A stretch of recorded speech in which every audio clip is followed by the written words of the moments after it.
Hi, everyone. I'm Pamela Fox, and today I'm talking about how to build an identity aware MCP server with Cosmos DB backing it. So let's start off with a demo of what we're building. So I'm going to go into VS Code, and here I've got my GitHub Copilot chat.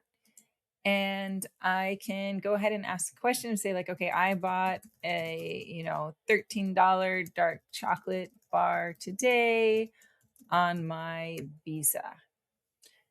So here I'm sending this message to GitHub Copilot, and it's deciding what it's going to do with that information. And you can see it actually in its thoughts very quickly. It said, oh, I'm going to use the expense tool. So it finds that there's an MCP server that has an expense tool and it uses that expense.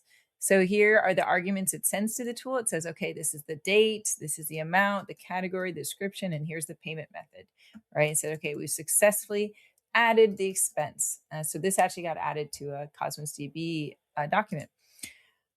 Okay, so that worked. And now I can say, all right, show me all my expenses for today. So now it's going to see if it has a tool that can use that. And it found this get user expenses tool. And it didn't have to send any arguments to it. It just, saw who I was, my logged in user, and got back the information just for me. And then the agent goes ahead and shows that today, all I've done is eaten dark chocolate bars, which is pretty typical of me. But I might want to spend a little bit less on dark chocolate going forward. So there we go. So that is an MCP server that is working inside GitHub Copilot, and that's using user login, and that is backed by Cosmos DB. And, purposely, this is a fairly simple server because we really want to emphasize all these parts, but you can build it into something much more complex for your domain. So now let's talk about MCP, Model Context Protocol. Now, what was our problem before MCP is that we wanted to integrate agents like GitHub Copilot with many different services. And every time we wanted to integrate Copilot with a different service, we had to use so many different approaches for doing it, right? Sometimes we'd be interacting with a REST API or an extension or an SDK or a CLI or just a script, right? So many different ways that we could extend these agents. And the other issue is that we have multiple agents that we want to extend in multiple ways, right? We might be using GitHub Copilot for some things, Teams Copilot for another thing, Claude for our other works, or Claude Code or ChatGPT, right? Like we've got a mix of agents out there, and we want to empower them with a lot of different skills and data and functionality. And we needed a common way of doing that. So that is why Anthropic proposed the Model Context Protocol, and they made it into an open protocol, and it's now part of the Linux Foundation. So it's really gone the route of open protocol that's being embraced by the entire industry, and it's really exciting because it is a protocol that says this is how AI applications can get context from external tools and data sources. So now with MCP, we have a common way of attaching different tools to our agents. And we can use those tools across multiple agents. So if we really like our Cosmos DB tool or our GitHub tool, we can use that with GitHub Copilot, but then we could also use that with Claude. So it's just this really powerful interoperability mechanism that has been embraced by the entire industry. So here is the overall architecture of MCP and some terminology that you need to know when working with MCP. So we have the actual MCP servers. So those are things like, the GitHub MCP server, and those are exposing tools. And that's what most people associate with them, is the tools, but they also expose a lot of other things as well. So they've got prompts, they've got resources, and in the future, they may even have skills, right? So these servers are a bundle of useful functionality for agents. And then we've got an MCP host, and an MCP host is something like Copilot, ChatGPT, right? These agents, and those hosts use MCP client in order to connect to each server. So every time it wants to connect to a different server, it uses an MCP client, and that client will send requests to the server over the MCP protocol, get back responses, and send them to the host. So there we go. That's our general architecture for MCP. Now let's see how we build the MCP server that I demoed and the exact architecture we're using for this one. So here, our MCP client is inside VS Code. That's our MCP host with MCP clients inside of it. And it sends requests, authenticated requests to our MCP server.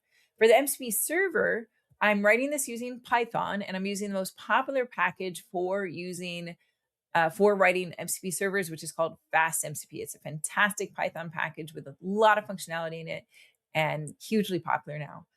So that is how we're going to write our various tools and middleware. Now that FastMCP server is storing data in Cosmos DB, and it's storing it based off each user. So it looks to see who is the logged in user based off the token that comes in, and then says, okay, we're going to store it in this document in Cosmos DB.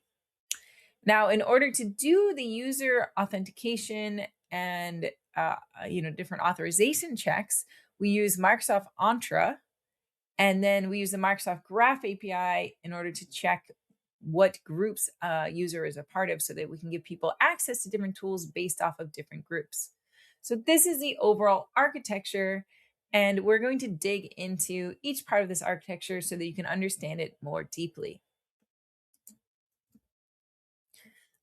Since this is the Cosmos DB conference, let's start off with how we can store the per user data in Cosmos DB.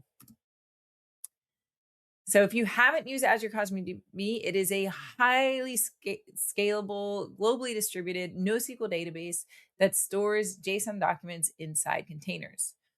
So for our server, we are storing each of the expense as an individual document, and each of those documents has a user ID, which says, this is a unique user that is storing this expense.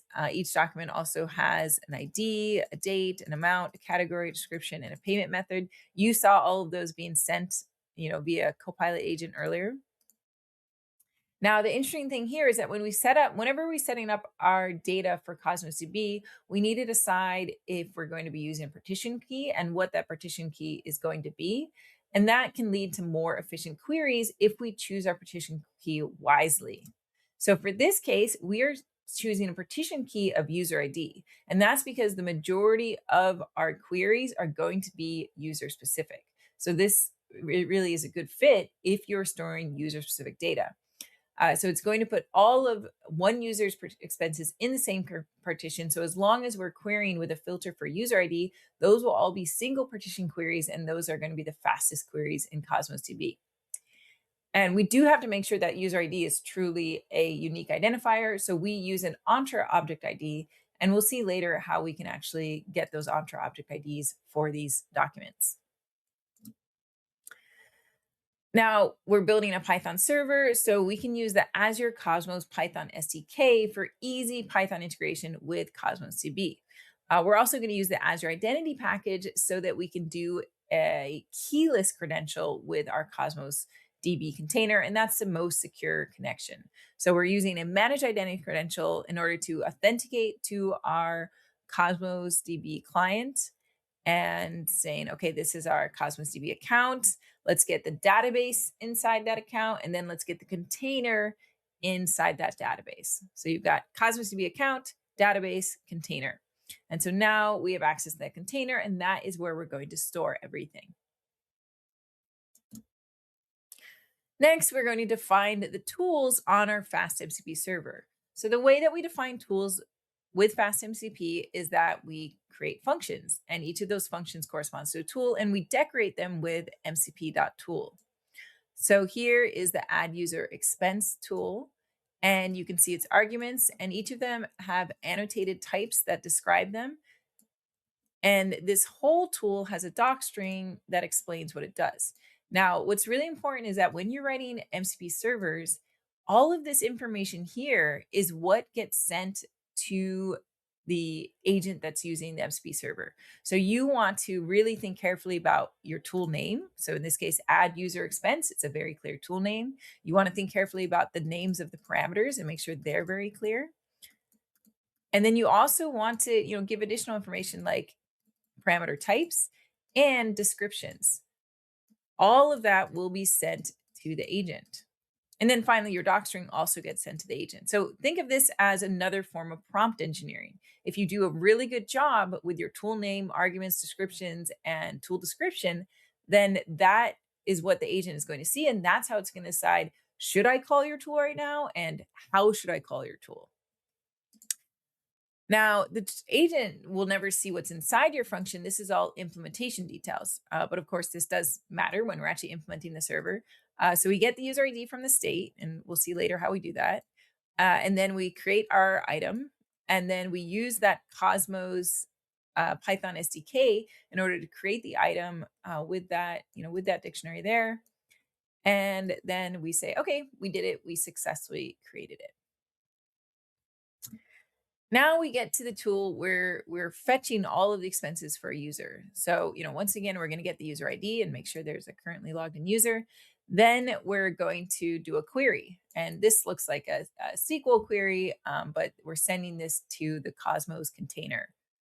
So here we're checking and we're doing the filtering based off user ID. So that's going to be that single partition query. And actually here is where when we pass in partition key, that's what really makes it a single partition query here. And so we get back all that data and then we just dump it out as JSON and send that JSON to whoever is requesting it, like the GitHub Copilot agent.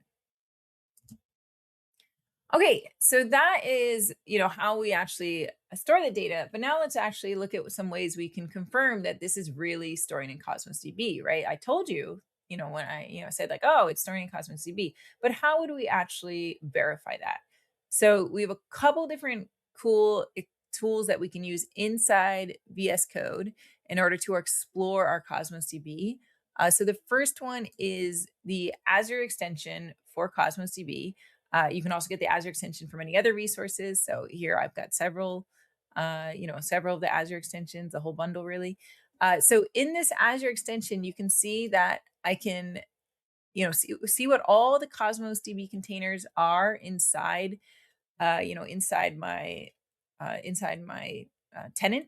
And then I can expand one of them and say, okay, here's my expenses database. Here's my user expenses container. And here's all the items in that container. So I can actually, open one of them and take a look at it and see, okay, this was my $14 dark chocolate bar that I got earlier this morning. I can check the user ID is what I expect. I can check that, all the arguments match, what I sent in via the agent. So this is one tool that you can use to explore data, and it has a lot of functionality in it. You can also, actually send any sort of query you want to it, and be able to do filters and that sort of thing. So definitely have that installed if you're using Cosmos with VS Code. Now, the other thing I wanted to show was that I also have an Azure MCP server enabled. So we can see it here. I've got the Azure MCP server as a ton of tools in it. I'm just enabled Cosmos for today. So what I'm going to say is, let's try, let's see, list all the items in my Cosmos DB container for this project using Azure MCP server. Okay.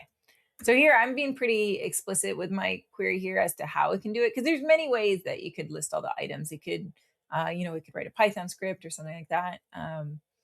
But I want to make sure it uses that MCP server so that you can show it. So we can see that it is already working with that MCP server. It actually first finds out what commands are available, because this is like a bundled MCP server of tools. So it gets back lots of things.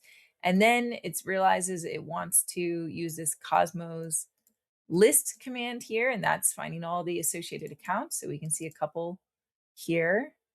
And then it found actually I had two of them set up.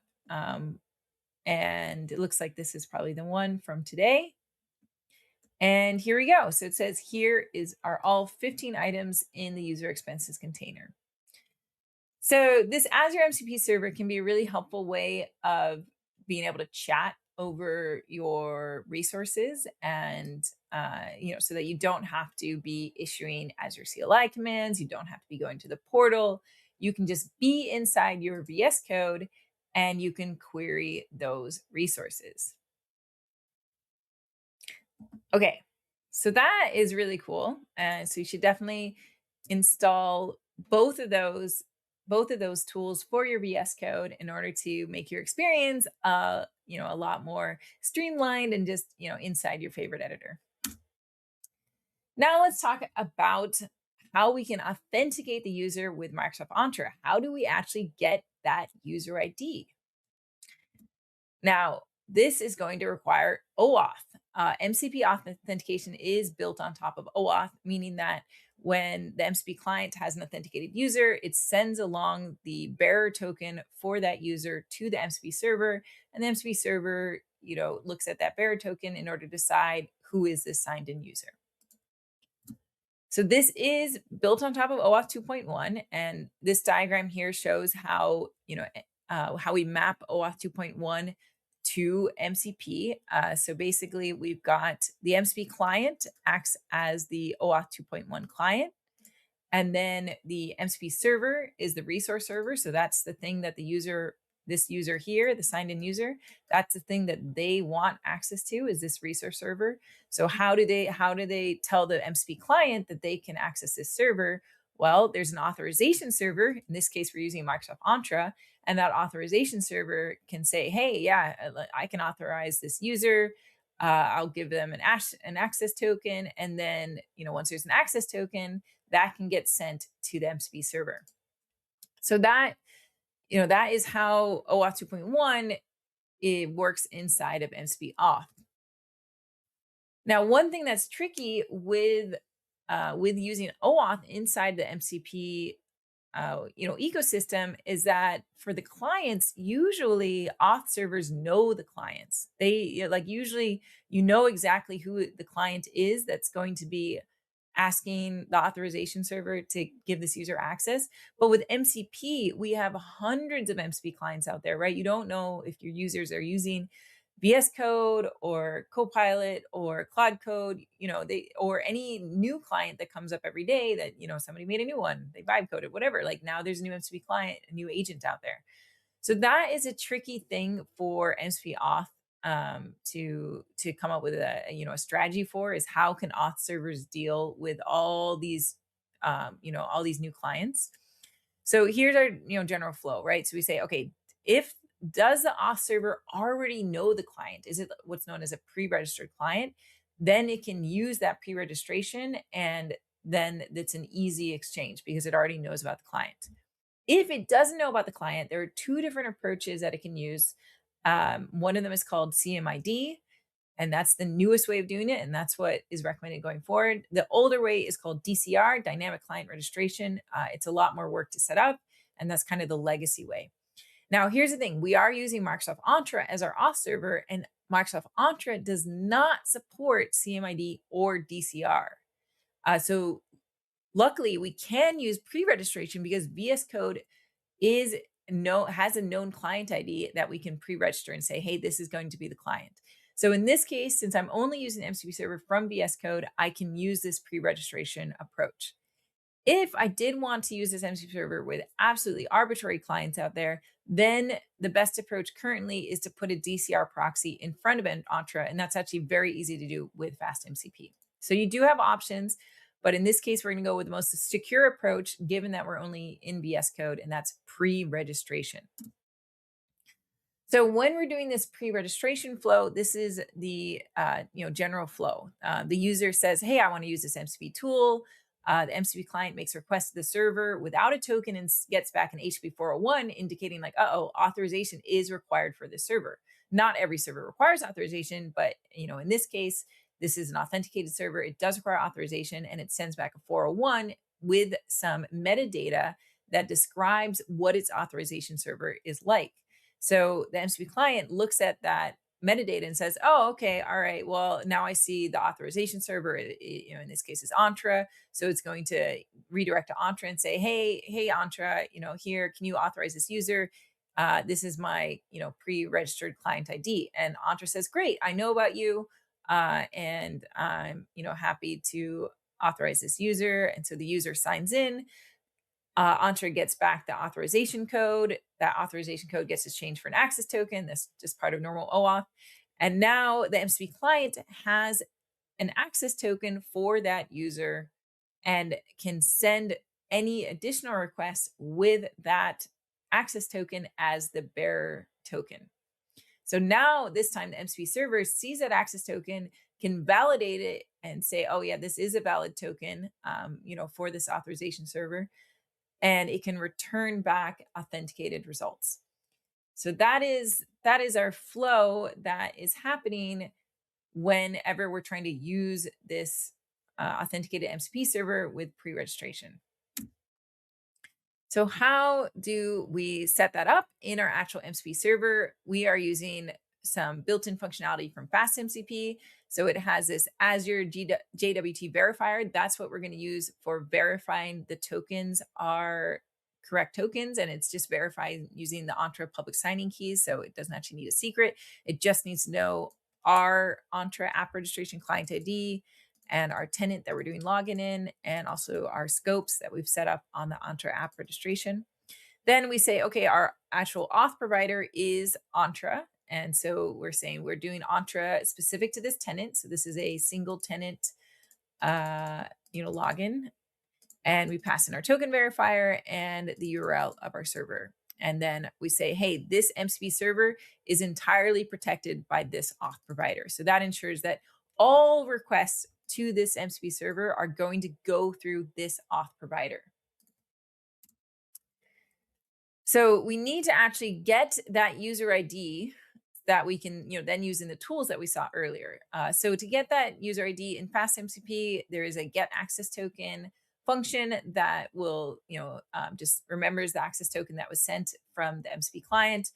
And then what we do is we get that token and we look inside it for the claims. And inside the claims, we can find the OID. This is the Entra object ID. So it's really important that we use that OID. You shouldn't use anything like email address, definitely not name, right? Sometimes people will use email address. An email address is not considered a secure identifier in Entra. It could change. It could be maybe spoofed more easily. So the thing that you really want to use is that OID, the Entra object ID, and that is a secure identifier that we can use in our database. So then we're just going to store that in the state so that any of the tools can access that. All right, so let me just do a quick demo again, just to prove just how the MCP auth is working. So if we go here, this is where I've got our MCP servers configured. This one is going to the local host server. So what I can do is I can actually see which account is connected to this server right now in terms of auth. So I can tell it to disconnect this account, and then I'm going to have it restart the server. And you can actually see I've got the logs open here. So if you look here, you can see that it tried to do a post to the MCP server. It did get a 401 unauthorized invalid token. So then it goes to get that metadata, and the metadata says, oh, you're going to, use Microsoft. So now we get this pop-up that says, oh, it wants to authenticate Microsoft. We say, okay, allow. And then I'm going to select my account. And then boom, it came back, and now it's getting all 200s. So that means that it is successfully validating the token that came back from that flow. So that is what the auth looks like when you're using the pre-registered approach. Next, let's look at how we can do role-based access using Microsoft Graph. So building on top of that authentication, but doing role-based access. So far, I've used only tools that are available to all users. So every user should be able to add and view their own expenses as long as they're in that tenant. But I also want to have tools for admins, right? Like managers and whatnot. They should be able to view everyone's expenses, right? They're going to be improving it and making sure that we're not, charging too much dark chocolate to our, Amex credit card. So we want to be able to distinguish between different groups of users. So the way we can do that with Entra is to actually use Entra groups. So we can create a particular group in Entra or reuse an existing security group that exists. And then we can have our server check the group membership using the token and the Microsoft Graph API. So this is what's known as the on behalf of flow in order to use the access token in order to call the Graph API, right? So we're going to call the Graph API on behalf of the logged in user. So basically, when a request comes into the MCP server, it's going to ask the Entra server, like, hey, can we turn this access token into a Graph access token? And so Entra will return that as long as there's permission set up for that. Then we're going to make a call using that new Graph access token to the Microsoft Graph API and say, hey, is this user a member of this admin group? And the Graph API will return, yes or no. And then if they are a member, then we're going to show them the tool and allow them to use the tool. And if they're not a member, we're just not even going to show them the admin tools. We can actually leave it off the listing entirely, which I think is really cool. So here's the actual Python code for this. This is using the Microsoft Graph. It's using the MSL Python package and the Microsoft Graph HTTP API. So we're basically here, we're getting the Graph token using that on behalf of functionality. And then we're making a request to the Graph API to check, hey, is this user a member of this group ID? And then we can get back whether or not they're a user. Now, in our rules, the way that we're going to enforce this admin is that we can decorate the tool and say, hey, this tool requires the admin group. So this is a function it's going to call to check whether this tool is authorized. And so that tool receives the auth context, and that has the token inside of it. So we do that exchange, and then we check to see, hey, is that user in the group, using the code I showed on the last slide.